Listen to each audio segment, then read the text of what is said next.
Good morning students. इसके पहले जो वीडियो था उसमें आपने देखा कि स्वरों में संधि कैसे होते हैं। इसमें हमने सवर्ण दीर्घ संधि इसके उदाहरण देखे थे। उसमें हमने ये भी बताया था कि सवर्ण किसको कहते हैं कि जो वर्ण एक दूसरे के जैसे दिखते हैं उनको सवर्ण कहते हैं। इसमें हमने अ के सामने अगर अ या आ जाए तो उसमें कैसे संधि हुई ये हमने देखा था। आज दूसरे दो सवर्णों के बारे में हमें पढ़ना है। दूसरे दो सवर्ण हैं ई अधिक दीर्घ ई। आप इसको छोटी ई या बड़ी ई कहते हो, पर आज से आपको इसको ह्रस्व ई और दीर्घ ई कहना है। तो इन दोनों सवर्णों में संधि कैसे होते हैं ये हमें आज पढ़ना है। अगर ह्रस्व ई के सामने अगर ह्रस्व ई आ जाता है तो दोनों को मिलकर दीर्घ ई हो जाता है। जैसे कि आपको इस उदाहरण में दिख रहा है पठामी अधिक इदानीम। पठामी में ह्रस्व ई है और इदानीम में भी ह्रस्व ई है।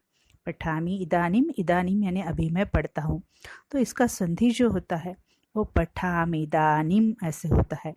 इसमें का जो मी है वो दीर्घ लिखा गया है। अब आपको पता चला है कि ह्रस्व कैसे लिखते हैं, दीर्घ कैसे लिखते हैं। पठामी का जो मी है वो ह्रस्व है और जो संधि में पठामी दानिम आया है उसमें का जो अंडरलाइन किया हुआ जो मी है वो दीर्घ है। अब दूसरा ई, अगर ह्रस्व ई के सामने दीर्घ ई आता है तो दोनों मिलकर दीर्घ ई होता है। फॉर एग्जाम्पल प्रसीदति प्लस ईशः। प्रसीदति यानी प्रसन्न होते हैं, ईश यानी परमेश्वर। प्रसीदति में ह्रस्व ई है उसकी और उसके सामने आता है ईशः में का दीर्घ ई।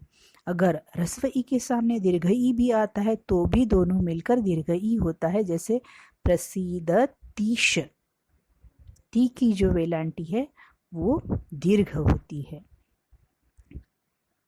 आगे, अब कभी दीर्घ ई पहले आ सकता है तो कभी दीर्घ ई पहले आ गया हो बाद में ह्रस्व ई आ गया हो, तो दोनों मिलकर भी दीर्घ ई होता है। जैसे दासी इच्छति, दासी इच्छा करती है। दासी में का जो ई है वो दीर्घ ई है और इच्छति में का जो ई है वो ह्रस्व ई है, तो दोनों मिलकर भी दीर्घ होते हैं। दासी इच्छति ऐसे उसका संधि होता है।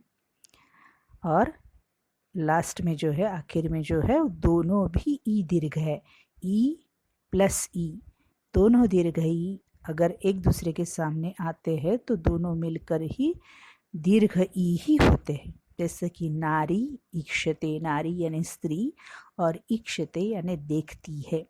नारी में का जो ई है वो भी दीर्घ है और इक्षते में जो ई आया है वो भी दीर्घ है।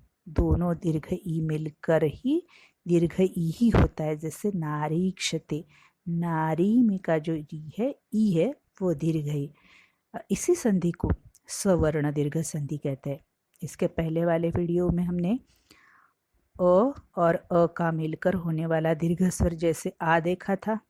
अब इस वीडियो में हमने ई के सामने ह्रस्व ई या दीर्घ ई आता है तो संधि कैसे बनता है ये हमने देखा था। अब इन संधि नियमों के आधार पर मैं आपको एक लिखित स्वाध्याय भी भेज रही हूँ। आपको ये वीडियो देखकर जो दिए गए उदाहरण हैं, स्वाध्याय में दिए गए उदाहरण हैं, वो आपको देखना है। तो आज के लिए बस इतना। शुभम भवतु। धन्यवाद।